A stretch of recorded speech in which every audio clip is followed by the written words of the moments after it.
आज पढ़ते standard 8 NCERT science की lesson number 10 reaching the age of adolescent part 2। 10.5 reproductive phase of the life in the humans देखते हैं। Adolescents become capable of reproductions when their testis and ovaries begin to produce the gametes. Adolescence के बारे में बता दूं कि ऐसी as जहाँ पे आपकी बॉडी के अंदर चेंजेस आना शुरू हो जाते हैं उसको एडोलेसेंस स्टेज बोलते हैं। और जब टेस्टिस स्पर्म्स प्रोड्यूस करना शुरू कर देती है और ओवरीज एग बनाना शुरू कर देती है तब जो एडोलेसेंस होते हैं वो प्रोड्यूस करने के लिए कैपेबल हो जाते हैं। The capacities for the maturations and the productions of the gamete lasted for the much longer time in the males than in the female। जो रिप्रोडक्टिव गैमेट्स प्रोड्यूस करने के बारे में बात करें तो मेल्स के अंदर वो प्रोड्यूस करने के लिए ज़्यादा टाइम मिलता है उन्हें, मतलब एक एज के बाद फीमेल स्टॉप प्रोड्यूसिंग एग, लेकिन जो मेल होते हैं वो लॉन्गर प्रोड्यूसिंग गैमेट्स में माने जाते हैं क्योंकि उनके गैमेट्स ज़्यादा लंबे एज तक प्रोड्यूस हो सकते हैं। In female reproductive phases life begins at the puberty 10 to 12 years of and generally lasted till the age of approximately 45 to 50 years। Female के अंदर रिप्रोडक्टिव फेज के बारे में बात करें तो जनरली शुरू होता है 10 से 12 साल की एज में और 45 टू 50 ईयर्स के बीच में ख़त्म हो जाता है। इट विल टेक कुछ लेडीज़ को ज़्यादा टाइम भी लगता है, 51-55 तक जाता है। The ova begins to mature with the onset of the puberty. जैसे ही प्यूबर्टी की शुरुआत होती है जो ओवा एग प्रोड्यूस होना शुरू हो जाता है। One ovum matures and it's released by the one of the ovary once about 28 to 30 days. हर महीने में 28 to 30 डेज आता है और ये ड्यूरेशन में एक ओवा एक एग फीमेल बॉडी प्रोड्यूस करती है। During this period the wall of the uterus become thick so as to receive the egg. ये पीरियड के अंदर जो यूटेरस होती है उसकी वॉल जो होती है वो एकदम गाढ़ी हो जाती है, मोटी हो गई होती है प्यूबर्टी के टाइम में ताकि वो अंडे को रिसीव कर पाए। In this cases it's fertilize it's begin to develop. अगर स्पर्म्स मिल जाते हैं तो फर्टिलाइज हो जाते हैं और फिर उसमें से डेवलपमेंट शुरू हो जाता है जिसको हम लोग प्रेगनेंसी बोलते हैं। If the fertilization does not occur the release egg and the thicken things lining of the uterus along with its blood vessels are shed off. अगर फर्टिलाइजेशन नहीं होता है तो पूरी जो वॉल बनी होती है ब्लड की वो पूरी निकल जाती है, टूट जाती है और बॉडी के बाहर आ जाती है। This cause bleeding in the woman. इसकी वजह से बॉडी में से वुमन की बॉडी में से ब्लीडिंग हो जाता है, ब्लड बाहर आ जाता है जिसको हम लोग बोलते हैं मेंस्ट्रुएशंस। सो ये हर महीने फीमेल की बॉडी में से ब्लड लीक आउट होता है जिसको हम लोग जनरली पीरियड्स और मेंस्ट्रुएशन जैसे नाम देते हैं। Menstruation occur once in about 28 to 30 days और ये हर महीने होता है। The first menstruation flow begin at the puberty और पहला जब फ्लो शुरू हो जाता है जिसको बोलते हैं प्यूबर्टी की शुरुआत और जिसको मेनार्क भी बोलते हैं। At the 45 to 50 years of her age, menstruation cycles stop and stoppage of the menstruation is termed as a menopause। 45 to 50 years की एज में around that age ये जो menstruation cycle है अंडा बनाना बंद कर देती है जिसको menopause बोलते हैं।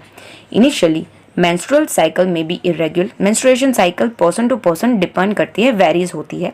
It takes some time to begin regular।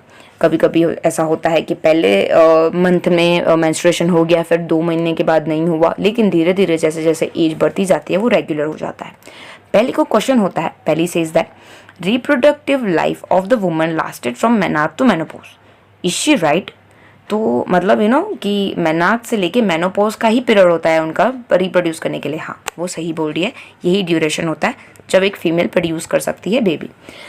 Menstrual cycle is controlled by the hormones। The cycle include the maturations of the egg, its release, thicken of the uterine wall and its breakdowns if the pregnancy does not occur। menstruation cycle hormone से control होती है जिसके अंदर egg का produce होना, उसका release होना, uterine wall का मोटा होना ब्लड से। अगर प्रेगनेंसी हो रही है तो ठीक है, नहीं तो प्रेगनेंसी अगर कंसीव नहीं हो रही है तो उसकी वॉल टूट जाती है। In case egg is fertilize it's begin to divide and then get embedded in the uterus for the further development as you have learned the chapter number 9। अगर प्रोड्यूस हो जाता है, जाइगोट बन जाता है तो वो धीरे धीरे यूटेरस डेवलप होना शुरू हो जाता है जो हम लोगों ने लेसन नंबर 9 में पढ़ा। How is the sex of the baby determine? Baby boy होगा कि बेबी गर्ल होगा वो कैसे पता पड़ेगा, क्वेश्चन ये है। सो यहाँ पे पहले बोलती है कि I had heard my mother and my aunt talking about my cousins who is going to have a baby. मेरी मम्मी और मेरी आंटी बात कर रहे थे कि मेरी कजिन को बेबी होने वाला है। They were discussing whether she would give a birth to the boy or a girl, और वो डिस्कस कर रहे थे कि वो बॉय आएगा या गर्ल आएगा। I wonder what makes the fertilize egg develop either into the boy और गर्ल। और बहजी को क्वेश्चन होता है यहाँ पे पहले को कि कैसे पता पड़ता है कि वो और बॉय है या गर्ल है, वो कैसे डिटरमाइन होता है, मतलब और वो कैसे बनता है। सो boy or a girl question का जवाब देते हैं। इनसाइड द फर्टिलाइजेशन एग और the zygote is the structures of the determining the sex of the baby. Fertilizer egg के अंदर, जाइगोट के अंदर, एक्चुअली जाइगोट के अंदर गैमेट्स होता है जो डिसाइड करते हैं सेक्स बेबी का कि बॉय है या गर्ल है। Instruction is present in then thread like a structures. ये जो इंस्ट्रक्शंस है थ्रेड लाइक अ स्ट्रक्चर्स, जिसके अंदर बोलेंगे क्रोमोसोम्स, जो फीमेल बॉडी के अंदर भी होता है, मेल बॉडी के अंदर भी होता है। Recall chapter number 8 that chromosomes are present inside the nuclear of the every cell. हम लोगों ने लेसन नंबर 8 में पढ़ा कि जो क्रोमोसोम्स जो होता है वो न्यूक्लियस में प्रेजेंट होता है। सो सारे ह्यूमन बीइंग में 23 पेयर्स ऑफ क्रोमोसोम्स होते हैं। 2 पेयर्स ऑफ क्रोमोसोम्स जो होते हैं उन्हें सेक्स क्रोमोसोम्स बोलते हैं, जैसे कि एक्स और वाई। फीमेल के अंदर सिर्फ 2 ही क्रोमोसोम्स होते हैं, दोनों के दोनों एक्स ही होते हैं, और मेल के अंदर एक्स और वाई क्रोमोसोम्स पाए जाते हैं। The gamete have only onset of the chromosomes, एक एग और एक sperms. Unfertilized egg always has a 1 X chromosomes. Mummy के अंदर तो सिर्फ एक्स क्रोमोसोम ही होता है, मतलब जो वुमन होती है उसके अंदर सिर्फ एक्स क्रोमोसोम ही होता है। सिर्फ बॉय के अंदर से या फिर मेल के अंदर से कौन सा क्रोमोसोम्स आ रहा है उससे डिपेंड करता है बॉय है या गर्ल है। जनरली हमारे यहाँ इंडिया में ही बहुत सारे एंशिएंट लोगों के अंदर ये बहुत ही मिसबिलीव था कि बेबी आएगी या बॉय आएगा, ये सिर्फ मम्मी के ऊपर डिपेंड करता है, लेकिन ये गलत है। ये मेल के क्रोमोसोम्स के ऊपर डिपेंड करता है कि वो एक्स क्रोमोसोम आ रहा है या वाई क्रोमोसोम्स आता है। This is not in a control, ठीक है। But sperms are of a 2 kind, एक तो एक्स क्रोमोसोम्स होता है, वाई क्रोमोसोम्स होते हैं। 10.4 फिगर में समझने की ट्राई करते हैं कि बेबी कैसे बॉर्न होता है, बॉय कैसे बॉर्न होता है। When sperms contain X chromosome fertilize the eggs, the zygote would have a 2 chromosomes and develop into the female child. अगर एक्स क्रोमोसोम्स के अंदर एक्स क्रोमोसोम्स मतलब फीमेल के पास एक्स क्रोमोसोम ही है, अगर मेल में से वापस से एक्स क्रोमोसोम आया तो एक्स क्रोमोसोम मिलके बेबी गर्ल को बॉर्न करेंगे। अगर स्पर्म्स कंट्रीब्यूट कर रहा है वाई क्रोमोसोम्स, फीमेल के अंदर एग के अंदर तो एक्स क्रोमोसोम ही है, अगर मेल में से वाई क्रोमोसोम आया तो एक्स और वाई क्रोमोसोम मिलके बेबी बॉय को बॉर्न करेंगे। Now you know that the sex chromosomes of the father determine the sex of the unborn baby. अभी आपको पता पड़ा होगा कि फीमेल की बॉडी के ऊपर डिपेंड नहीं करता कि बॉय आएगा या गर्ल आएगा, ये फादर की क्रोमोसोम्स पे फर्क पड़ेगा, उसके ऊपर डिपेंड करता है कि बॉय आएगा या गर्ल आएगा। The belief that the mother is responsible for the sex of her baby is completely wrong and to blame for her for this totally unjustified. और ये इसके लिए मम्मी को ब्लेम करना कि बेबी बॉय है या गर्ल है वो सरासर गलत है, वो फादर की क्रोमोसोम्स के ऊपर डिपेंड करता है। 10.7 hormones other than the sex chromosomes के बारे में पढ़ते हैं कि उसके अलावा और कौन कौन से क्रोमोसोम्स होते हैं, हार्मोन्स होते हैं हमारी बॉडी में। 10.3 में एक फिगर बताया हुआ है। Hormone secrete by the pituitary stimulates the testes and the ovaries to produce their hormones. You have already learned that the pituitary glands and then endocrine glands, it is attached to the brain. Pituitary glands और thyroid gland आपको यहाँ पे देखने को मिल रही है, और endocrine gland कुछ यहाँ पे है, ठीक है, और ये ब्रेन के साथ अटैच्ड होती है डायरेक्टली, ऐसा माना जाता है कि ब्रेन के साथ अटैच होती है। Apart from the pituitary gland, the testis and the ovaries, there are other endocrine glands in the body such as thyroid, pancreas and adrenal, pancreas और टेस्टिस, ये अदर ग्लैंड्स भी मानी जाती है। मेल का स्ट्रक्चर्स यहाँ पे बताया हुआ है। Boojho and Paheli had once visited their aunt who was a doctor and remember that boy name Kaka had a very big and then bulging throat. और जो बॉय है काका, उसका जो आवाज़ है वो एकदम बड़ा, एकदम जाड़ा आवाज़ है। Their aunt had told them the Kaka was suffering from the goiter. Goiter मतलब गले में होने वाला एक डिजीज़ का नाम है जो आयोडीन की कमी की वजह से होता है। Disease of the thyroid gland. Kaka's thyroid gland was not producing the hormones thyroxine. Thyroxine means ये रही थायरोक्साइड ग्लैंड, उसके अंदर थायराइड करके हार्मोन्स होता है, वो क्रिएट होना बंद हो जाता है, जिसकी वजह से डिजीज हो जाता है, जिसको बोलते हैं गॉइटर। और ये आयोडीन की कमी मीन्स नमक की कमी की वजह से होता है।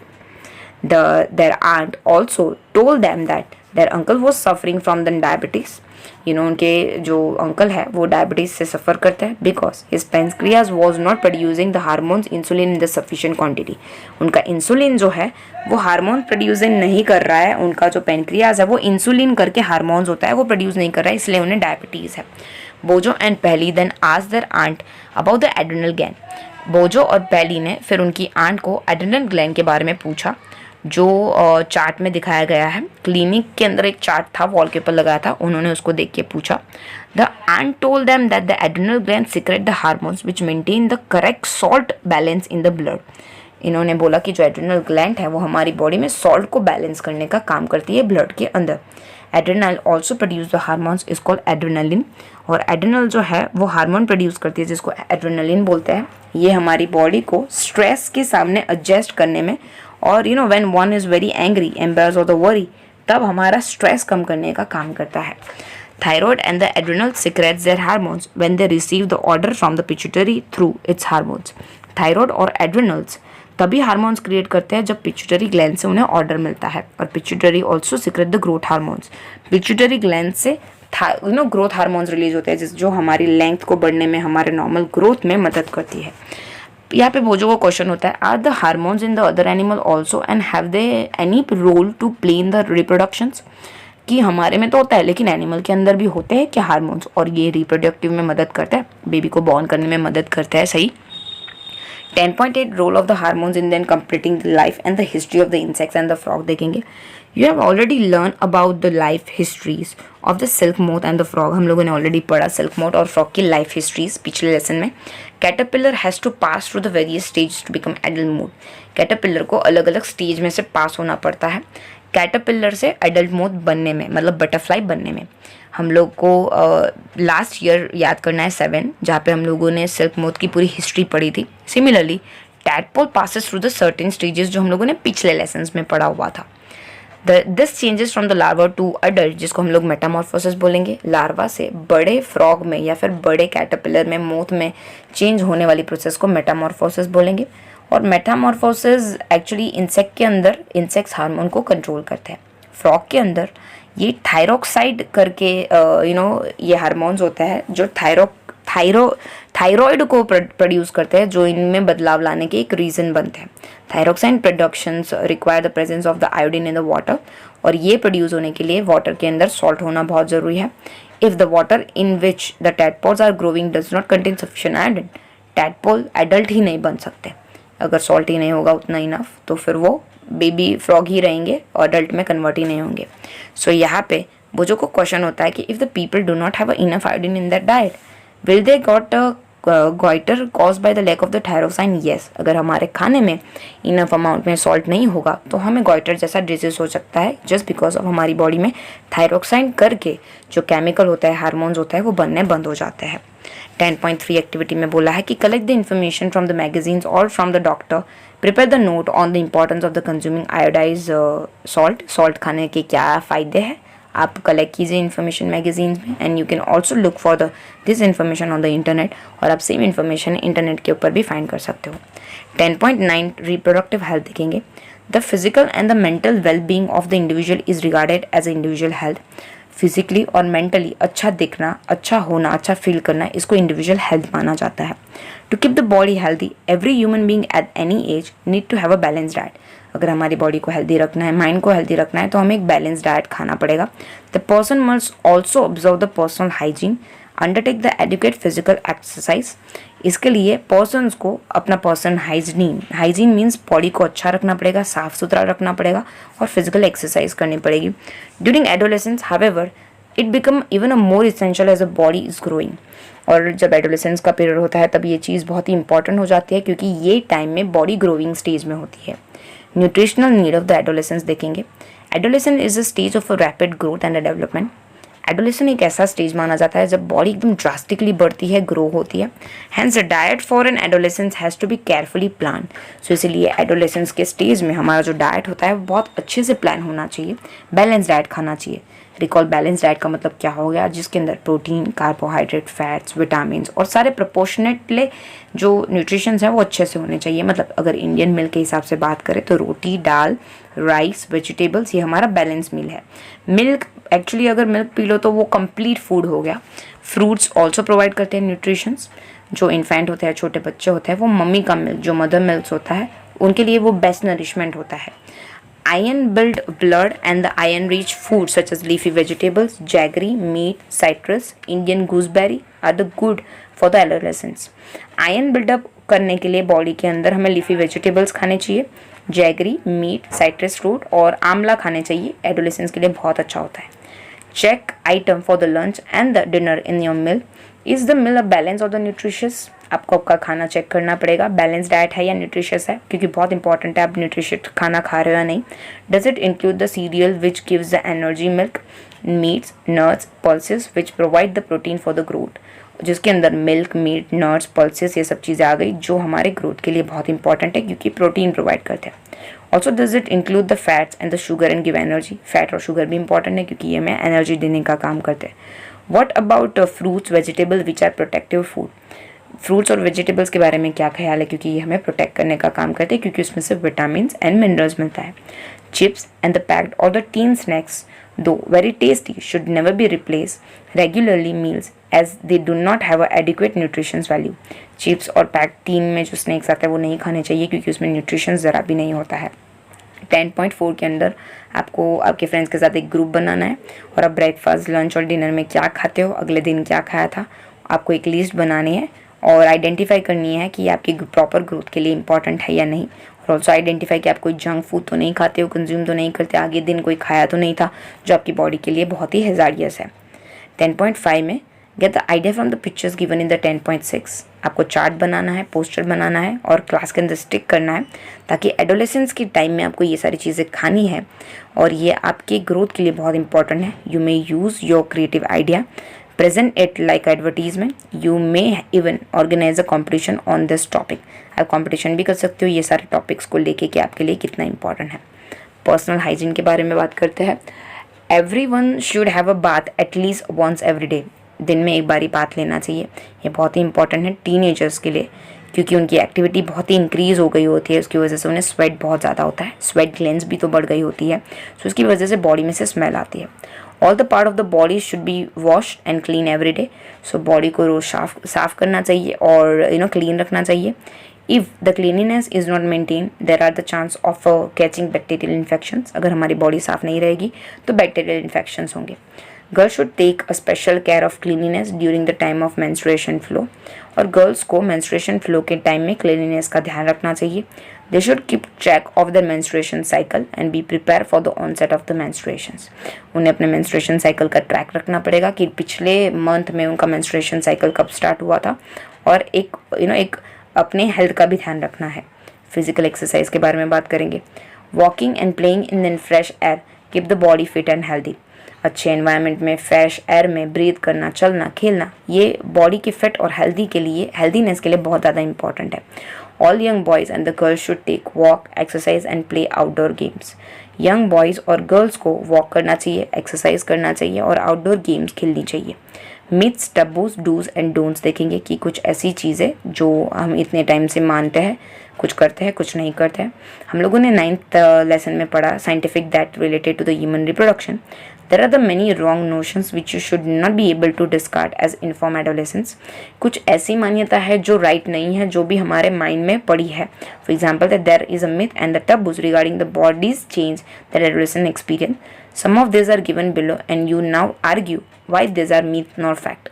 ये सब चीज़ें मान्यता है लेकिन ये सच नहीं है। आप उसके ऊपर डिस्कस कर सकते हो, आर्ग्यू भी कर सकते हो एक दूसरे के साथ। Girls become pregnant if she look at the boy during menstruation. कुछ भी अगर गर्ल मेंस्ट्रुएशंस के टाइम पे अगर बॉयज़ को देखेगी तो वो प्रेग्नेंट हो जाएगी, गलत है। The mother is responsible for the sex of a child.